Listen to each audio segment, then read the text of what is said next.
Ashwini enterprises ಮಾಲೀಕರಾದ C Tulsiram ಕುಟುಂಬದವರಿಂದ Deepavali ಹಬ್ಬವನ್ನು ವಿಜೃಂಭಣೆಯಿಂದ ಆಚರಿಸಲಾಯಿತು. ದೀಪಾವಳಿಯ ವಿಶೇಷ ಅಮಾವಾಸ್ಯೆಯ ದಿನದಂದು ತಮ್ಮ ನಿವಾಸದಲ್ಲಿ ಲಕ್ಷ್ಮೀ ದೇವಿಯ ವಿಶೇಷ ಪೂಜಾ ಕೈಂಕರ್ಯಗಳನ್ನು ಕೈಗೊಂಡಿದ್ದು, ತಮ್ಮೆಲ್ಲ ವಾಹನಗಳಿಗೆ ಪೂಜೆ ನೆರವೇರಿಸಿ ಭಕ್ತಿಭಾವ ಮೆರೆದರು. ತಮ್ಮ ಜನ್ಮದಾತರಾದ ದಿವಂಗತ ಗಂಗಮ್ಮ ಮತ್ತು ದಿವಂಗತ ಚಿಕ್ಕಯ್ಯನವರ ಆಶೀರ್ವಾದ ಹಾಗೂ ಸವಿ ನೆನಪಿನೊಂದಿಗೆ ಪ್ರತಿ ವರ್ಷದಂತೆ ಹೆಚ್ಚು ಮಹಿಳೆಯರಿಗೆ ಉಚಿತ ಸೀರೆ ಹಾಗೂ ಸಿಹಿ ವಿತರಣೆ ಮಾಡಲಾಯಿತು. ಹೆಚ್ಚು ಮಹಿಳೆಯರು ಭಾಗವಹಿಸಿ ತುಳಸಿರಾಮ್ರವರು ನೀಡಿದ ಉಡುಗೊರೆಗಳನ್ನು ಸ್ವೀಕರಿಸಿ ಸಂತಸದಿಂದ ಹರಸಿ ಹಾರೈಸಿದರು. ಇದೇ ಸಂದರ್ಭದಲ್ಲಿ ಮಾತನಾಡಿದ ತುಳಸಿರಾಮ್, ಹಿಂದಿನಿಂದ ನಮ್ಮ ಹಿರಿಯರು ಹಾಗೂ ತಂದೆ ತಾಯಿಗಳು ನಡೆಸಿಕೊಂಡು ಬಂದಿರುವ ಸಂಪ್ರದಾಯವನ್ನು ನಾನು ಮುಂದುವರಿಸಿದ್ದೇನೆ. ಮುಂದಿನ ದಿನಗಳಲ್ಲಿ ಈ ರೀತಿ ಹೆಚ್ಚು ಸಮಾಜಮುಖಿ ಕಾರ್ಯಕ್ರಮಗಳನ್ನು ಮಾಡಲು ಮುಂದಾಗುತ್ತೇನೆ ಎಂದು ಹೇಳಿದರು.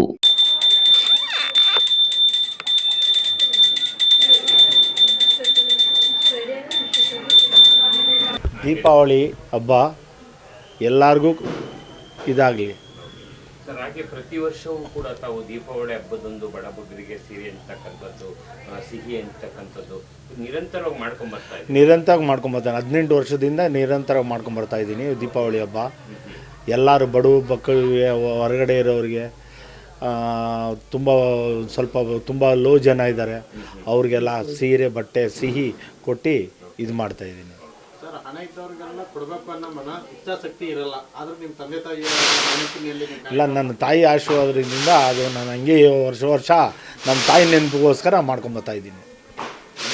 ನಿಮಗೆ ಈ ರೀತಿ ಒಂದು ಮಾಡಲಿಕ್ಕೆ ತಂದೆ ತಾಯಿಯ ಸ್ಫೂರ್ತಿನ ಹೇಗೆ? ಎಲ್ಲ ನಮ್ಮ ತಂದೆ ತಾಯಿನೇ ಸ್ಫೂರ್ತಿ. ಅಲ್ಲ ಅವರಿಲ್ಲ ನಾನಿಲ್ವಲ್ಲ. ತಂದೆ ತಾಯಿ ಇಲ್ಲ ಅಂದರೆ ಯಾರು ಇದಿರಲ್ಲ. ಮೈನು ನಮ್ಮ ತಾಯಿಯೇ ಮೈನು. ಮುಂಚೆ ನಿಮ್ಮ ಮಲೆಮಹದೇಶ್ವರದಲ್ಲಿ ಸಾರಿ ಕೊಡ್ತಾ ಇದ್ರಿ, ಹೌದು. ಅದಾದ್ಮೇಲೆ ಇದು ಯಾವಾಗ ಸ್ಟಾರ್ಟ್ ಮಾಡಿದ್ರಿ? ಏನಕ್ಕೆ? ಅವಾಗಿಂದನೂ ಅಷ್ಟೇ, ಮಲೆಮಹದೇಶ್ವರ ಯಾವಾಗ ಕೊಡ್ಕೊಂಬರ್ತಾ ಇದ್ದೀನೋ ಆ ಟೈಮಿಂದನೇ ಇದನ್ನು ಹಂಗೆ ಕಂಟಿನ್ಯೂ ಮಾಡ್ಕೊಂಬರ್ತಾ ಇದ್ದೆ. ಇವಾಗ ಒಂದು 6-7 ವರ್ಷದಿಂದ ಮಲೆಮಹದೇಶ್ವರಕ್ಕೆ ನಾನೇನು ಹೋಗ್ತಾ ಇರಲಿಲ್ಲ. ಗುರು ಬೇರೆ ತೀರೋಗ್ಬಿಟ್ಟಿದ್ದಾರೆ, ಅವ್ರಿಗೂ ನನಗೂ ತುಂಬ ಅಟ್ಯಾಚ್ಮೆಂಟು, ಅದರಿಂದ ಇದಾಗಿದೆ. ಇಲ್ಲೂ ಸೇಮ್ ಅದೇ. ಗುರು ಇದ್ರೆ ತಾನೆ ಶಿಷ್ಯ, ಗುರು ಇಲ್ಲದೆ ಶಿಷ್ಯ ಬರಲ್ವಲ್ಲ. ಈ ರೀತಿ ಒಂದು ಸೇವಾ ಮನೋಭಾವ ಇನ್ನೂ ಮುಂದಿನ ದಿನಗಳಲ್ಲಿ ನಾನು ಇರೋವರೆಗೂ ಮಾಡ್ಕೊಂಬರೋಣ ಅಂತ ಇದ್ದೀನಿ.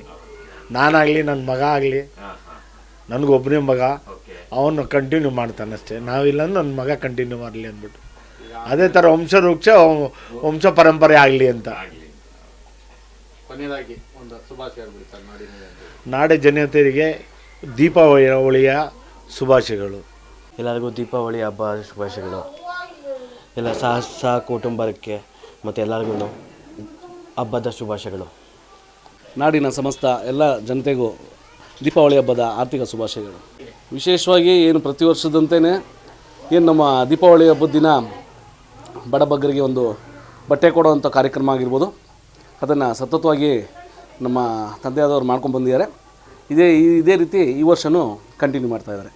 ಎಲ್ಲರಿಗೂ ದೀಪಾವಳಿ ಹಬ್ಬದ ಶುಭಾಶಯಗಳು. ಎಲ್ಲರಿಗೂ ಒಳ್ಳೆಯದಾಗಲಿ ಈ ದೀಪಾವಳಿ. ಹಾಗೆ ದೀಪಾವಳಿನಲ್ಲಿ ಹೆಣ್ಮಕ್ಳು ವಿಶೇಷವಾಗಿ ದೇವರ ಪೂಜೆ ಪುನಸ್ಕಾರಗಳು ಮಾಡ್ತಾರೆ. ತಾವು ಇವತ್ತು ಏನೇನು ಮಾಡಿದ್ರಿ? ಲಕ್ಷ್ಮೀ ಪೂಜೆ ಮಾಡಿದ್ರಿ. ಇವತ್ತು ಅಮಾವಾಸ್ಯೆ ಇರೋದ್ರಿಂದ ನಾವು ಲಕ್ಷ್ಮೀ ಪೂಜೆ ಮಾಡಿ ದೇವಿಗೆ ಆರಾಧನೆ ಮಾಡಿದ್ರಿ. ಏನು ವಿಶೇಷ ತಿಂಡಿಗಳನ್ನೆಲ್ಲ ರೆಡಿ ಮಾಡಿದ್ರಿ ಇವತ್ತು ಲಕ್ಷ್ಮಿಗೆ?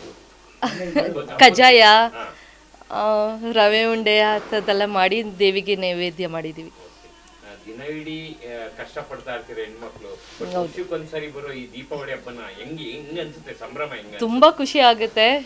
ಬಟ್ ಅಷ್ಟೇ, ನಮಗೆ ಕೆಲಸಗಳು ಇದ್ರೂ ದೇವಿನ ಆರಾಧನೆ ಮಾಡೋದು ತುಂಬಾ ಖುಷಿ ಆಗುತ್ತೆ. ಅದಕ್ಕೆ ಎಲ್ಲರಿಗೂ ಒಳ್ಳೆಯದಾಗಲಿ ಈ ದೀಪಾವಳಿ ಅಂತ ಕೇಳ್ಕೊತೀನಿ ನಾನು.